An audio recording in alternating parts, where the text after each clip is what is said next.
কোনো ব্যক্তি যদি নিজেকে অযোগ্য ভাবে, সেটার জন্য দায়ী কে বলুন তো? পাড়া প্রতিবেশী? না, সে নিজে। সে নিজে চিন্তা করছে যে আমি এটা করতে পারবো না, তার জন্য সে অযোগ্য, মানে নিজে মনে ভিতর ভাবছে যে আমি অযোগ্য, এই জিনিসটা আমি পারবো না। কিন্তু জীবনে পারবো না বলে কিছু নেই, সব কিছুই তুমি করতে পারো যদি একবার নিজের মনকে বুঝিয়ে নাও, মাইন্ড সেট করে নাও।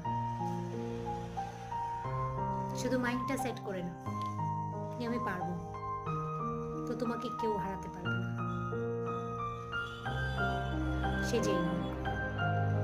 কারোর সঙ্গ লাগবে না, নিজের সঙ্গ, নিজেকে সময় দাও।